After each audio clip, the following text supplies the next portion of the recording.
I mean, all of my stuff is just a key bash. Yeah, I tried that once for sorting stuff, and it was just awful. So, are we wanting to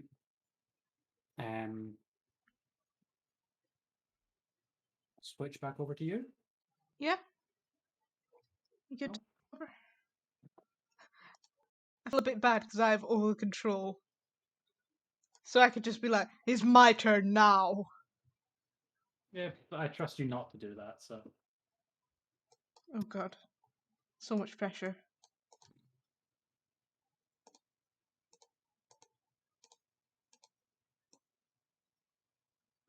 okay. But my dog was wanting out. No, she's tired of sleeping on the bed. Now she just wants to sleep on the floor. Oh. Okay, My so cat's curled up beside me. are you wanting to pick your next number, or will we leave it up to chat again? Well, we've got 9 viewers at the moment. So let's go with 9. Keelan sees Black Cat and is just excited. Okay, so number 9. Yes, I do not get the hand one. Oh, Machamp fused with a Baylor, a Baylor. a type of demon with a bull head that wields a lightning sword and a fire whip. This is just beef. Okay, no, she wants it. Hang on.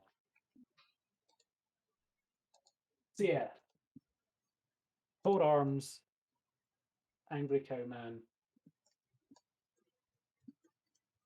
angry cowman that is legally distinct from the Balrog. Oh god, this is going to be fun. You are permitted to re-roll if you wish. No, I'm not a coward.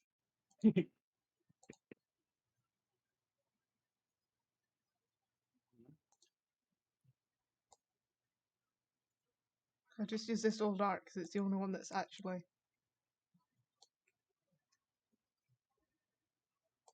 not transparent, so it doesn't show up black behind.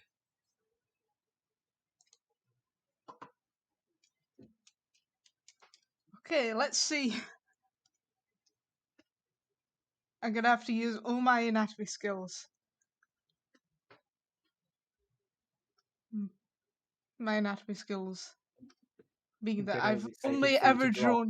I've only ever drawn muscles as a joke, so Well, Ditto is excited for the more pecs, so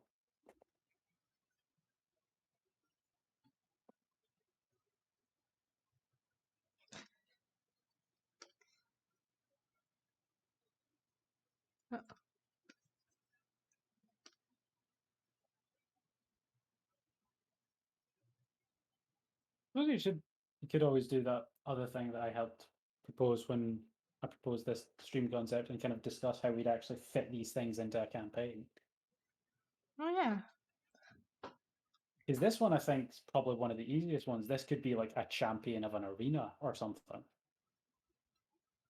What's the original Balafar from? Because I kind of imagine it as being like a slightly more superior version of the species. But Baylor. Baylor. Baylor is a type of demon. Hang on, I will get up some more details on it.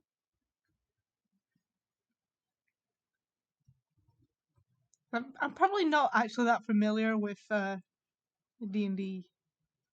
Well, not really any of them. Yeah. Oh, here we go. Baylor's rule as generals over demonic armies. Hmm.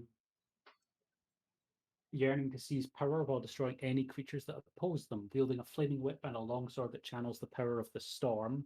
Baylor's battle prowess is fueled by hatred and rage. It channels this demonic fury in its death throes, falling with a blast of fire that can destroy even the hardiest foes. It is a CR 19 demon. Oh, That's what happens when you have to make a monster legally distinct from the Balrog.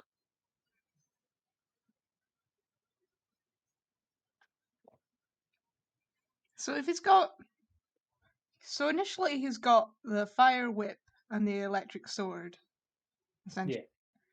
So if he's got 4 arms, then he'd have like 2 more. Yep. Or would he have another fire sword and lightning whip, or would he have something else? Might have something like 2 other elemental weapons.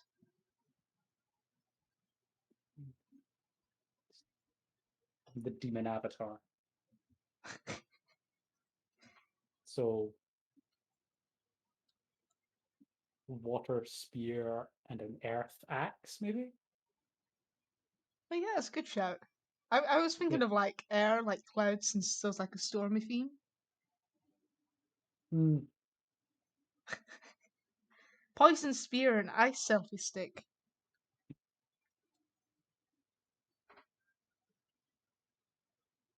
I mean, your argument for the back two hands both using a bow is inspired, but I'd imagine fairly impractical considering it's also wielding a sword and a whip at the same time. I suppose if they were like both in the same arm, maybe that would Maybe? be a lot of multitasking. Yeah.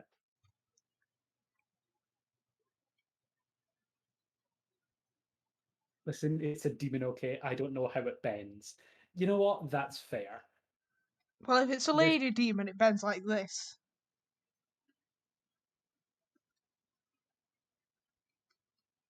uh, it's like you said that, and I was like, I am mildly concerned of what's about to show up.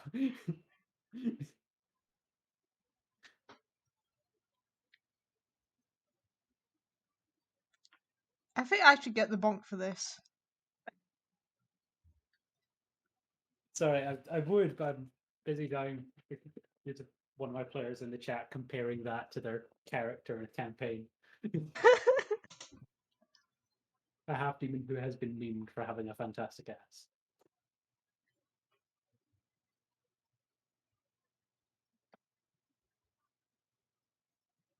It's kind of cool because like the uh the underwear kind of matches both of them. It's the loincloth and nothing else.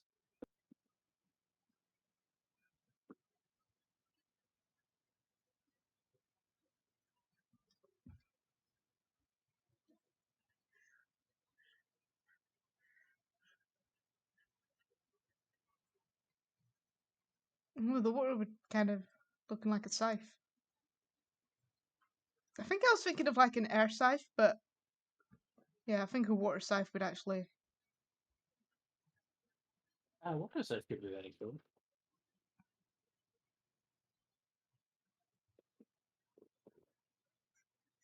So the sword is sort of like thunder. Where does the fire come in? The fire whip. Yeah, where? What? What's the explanation for that? And those are just enchanted weapons that it wields. Because goddamn it, the Balrog had a fire whip, so this had to as well. Yeah, bit of backstory on this creature. In early editions of D&D, this was just called a Balrog. I wish I knew what a Balrog was. Lord of the Rings, Ah, okay, makes big sense. fire demon in that. And then eventually D&D got big enough that they had to make it legally distinct until the Balrog was born.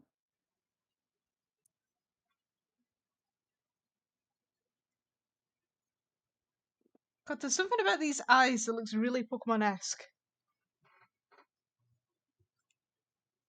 There are two kinds of Pokemon eyes, like that kind, and just a small dot of a solid color. I don't think that's something that they kind of lost in the later generations. That's Yeah, no, like the the one eyes. design aspect that I kind of miss. Yeah.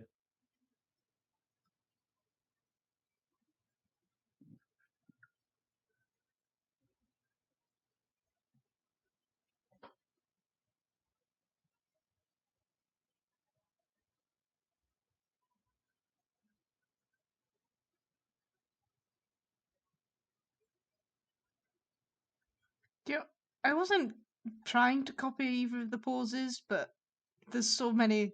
There's so few poses I could actually draw with this many arms and muscles. Yeah, yeah, it's gonna happen. Can't be helped.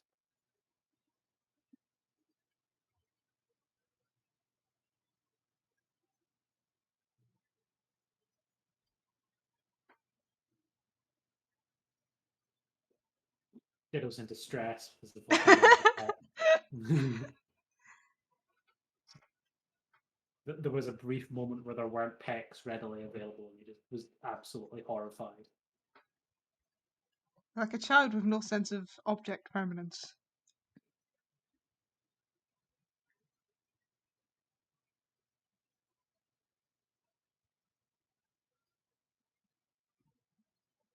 See, I kind of imagine this guy with like lots of two-armed ones, and then like the boss of the bosses.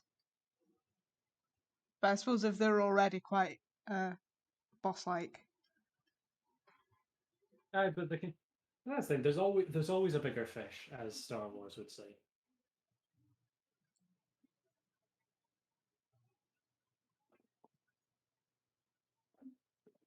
So having a four-armed champion often. the characters go to hell and they just have to fight in the ring. And they're like, "Oh, that's not too bad. We can just fight a bunch of demons." And then this guy shows up.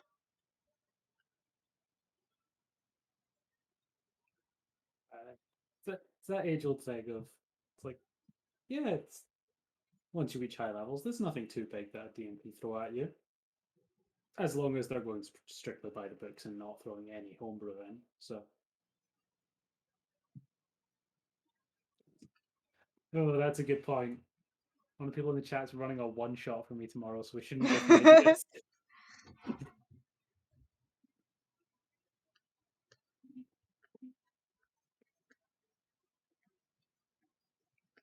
No, absolutely use these ideas. It will be And lots of fun. they're in a demony mood. Fantastic. I'm always in a demony mood. Demons are fun.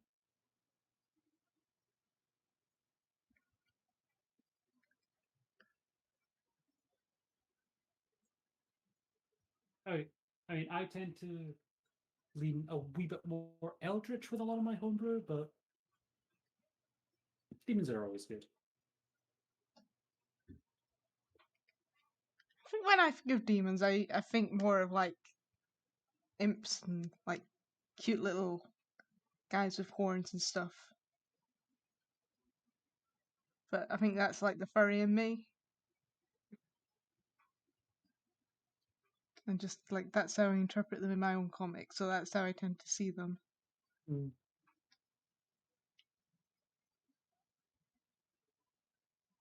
Oh, what about a shield?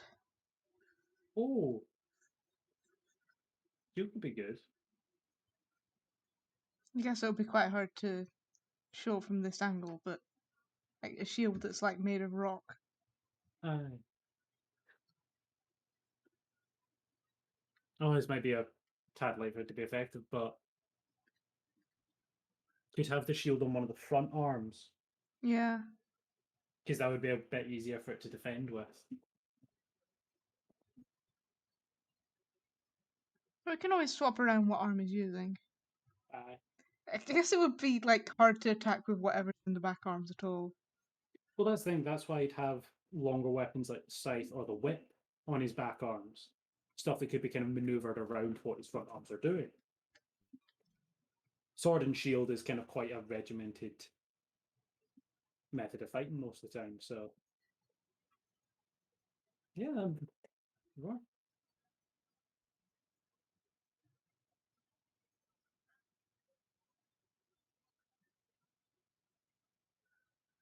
This could be an opportunity, like not just for a homebrew creature, but homebrew weapons.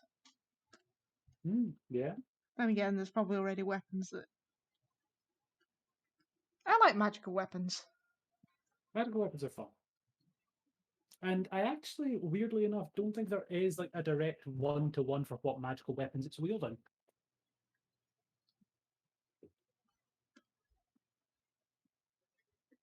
Because it's like you've got the flame brand, which is a fire sword, but I don't think there's a lightning sword, at least not off the top of my head. I think a lot of stuff like that, well, I don't say expect you to homebrew it, but it's easy enough just to go, oh yeah, it's like this, only instead of like fire, it's electric. Yeah. I really wish they had more stuff like that, like especially with spells. Like you could make your own custom spells with different, um, like instead of fireball, you had acid ball. Just to add a bit of variety. I mean, I basically exist of the mind that if you're playing a caster in my game, you are more than welcome to homebrew spells like that. You're more than welcome to homebrew spells in general, as long as I get to see them before you use them. Then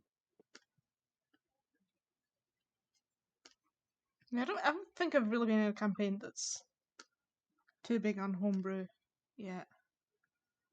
I feel yeah. like when I'm gonna end up in a campaign, I'm gonna be like the sort of person who says yes to everything and then regrets it.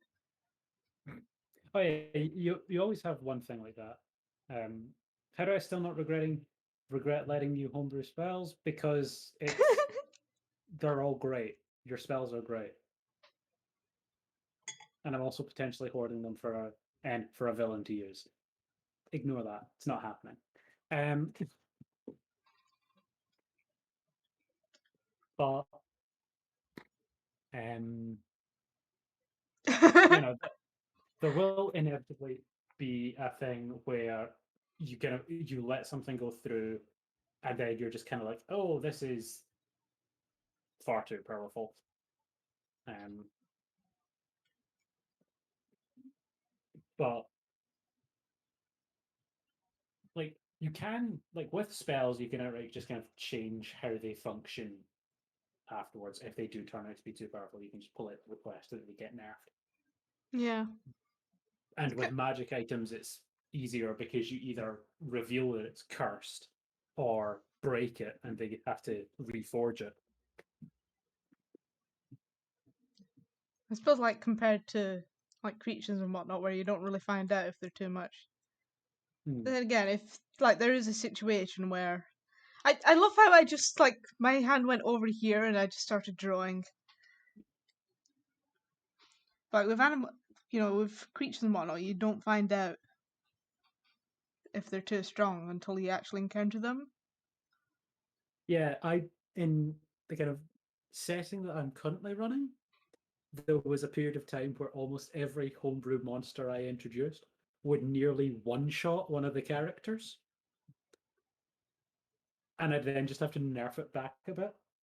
Um, It's like I'm probably like if slash when I ever DM proper again, I probably if I do make like homebrew creatures, they'd probably just be wee variations of what's already there. Because like it's simple enough just to say, oh, instead of I don't even know what I'm saying now. It's easy enough just to change like the elements of something rather than to completely make something from scratch. oh yeah, definitely. Um, but I've always just enjoyed um, making stuff from scratch and just Yeah, I mean, if seeing that's what what you I enjoy, can make. then Seeing what I can make. I mean, like most of the kind of actually no, pretty much every kind of big bad in the current campaign I'm running is homebrewed at least to some extent. One of them is a modified stat block. The rest of them are uh, all homebrew. So that probably makes it better because, as well, the your innocent, unassuming players won't know that it's what it is. Hmm.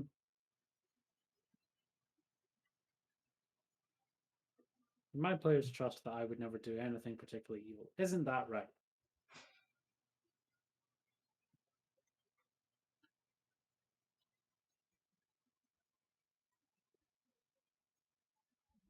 So we have no, it is not, and doubt. Yeah, this is about the response I expected. Press X to doubt.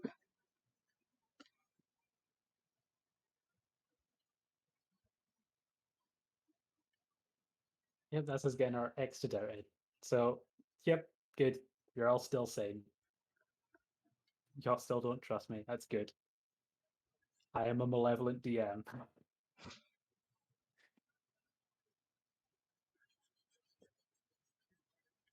I have my own policy. All characters in my campaigns will get happy endings. They'll just have to suffer for them. I mean, that's the best ending.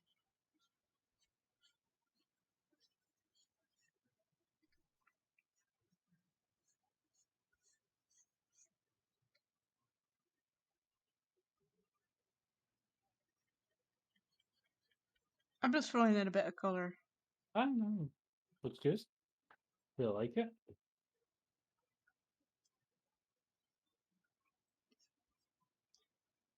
If we're finishing up at 10, then we're approaching the halfway point now. Okay. So we could take a wee break. And maybe Yeah. my cat will finally get the food that she's been begging for. Isn't that right, doll? You want something to eat? No, she's not interested. She's just waiting for her food bowl.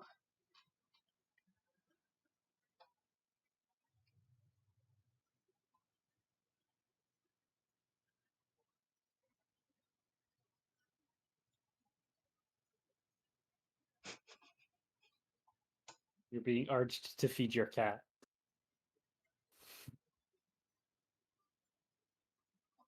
Oh, I really want to add shading for this, actually.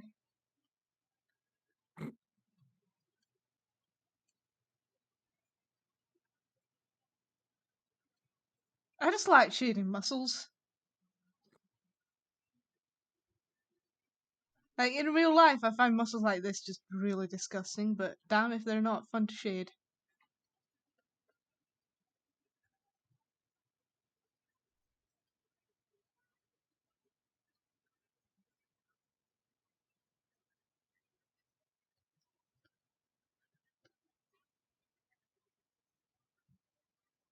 I think to ever be content with how I draw, I need to like develop a more cartoony style for a bit because currently it's like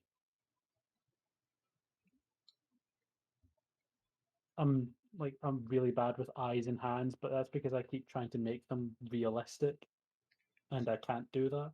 I mean, it's better to go Mhm. realistic and then make it cartoonier than the other way around. Um, like to get the Yeah. hang of doing it realistically. Because I'm in a position where I really struggle to do stuff realistically. Like realistic proportions just look really odd when I draw them, and I end up just doing stuff that looks really uncanny valley. Yeah, I'm kind of the same. It's like why most of the characters I've been drawing are like masked or just not human in the first place.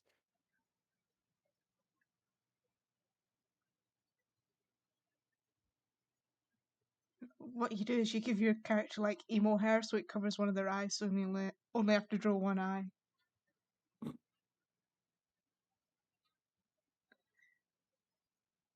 Or if you're like me, you just add in the second eye anyway because it's easier to express them that way.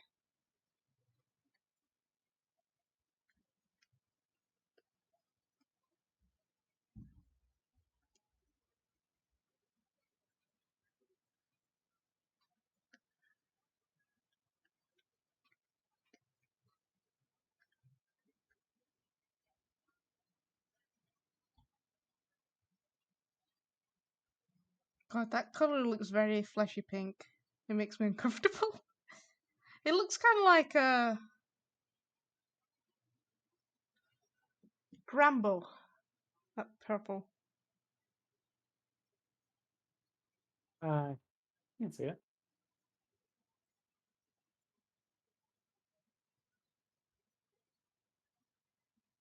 And the problem with copying and pasting is it's usually really obvious if you copy and pasting.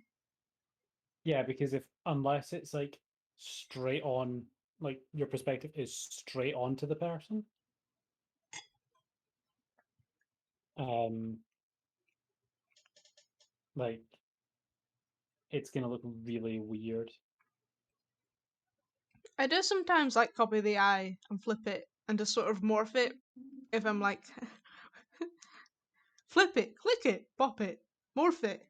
Um, I do that to sort of help me get it to look more similar, but just outright Hmm. copying it. Especially with like comics and whatnot as well. Like it's always so tempting just to copy like a whole panel. But it actually ends up just being more hassle than it's worth.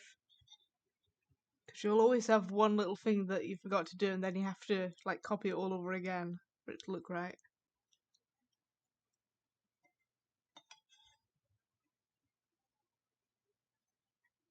Yeah, that's usually what I end up doing.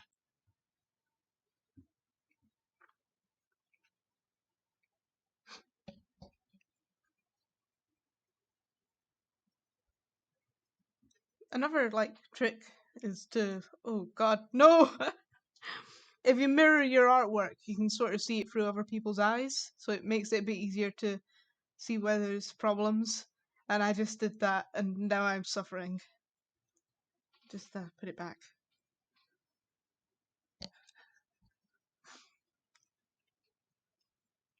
It will cause physical pain, however.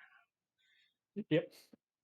Because like hearing your reaction before it happened on stream, just you can flip it. Oh, the physical pain.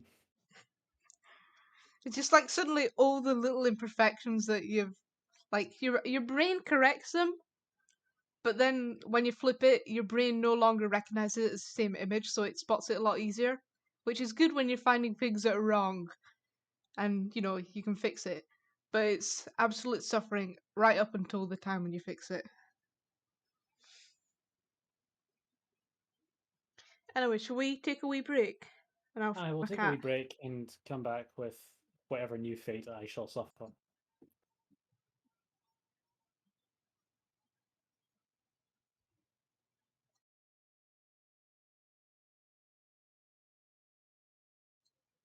We should make it about 5 minutes. Cool.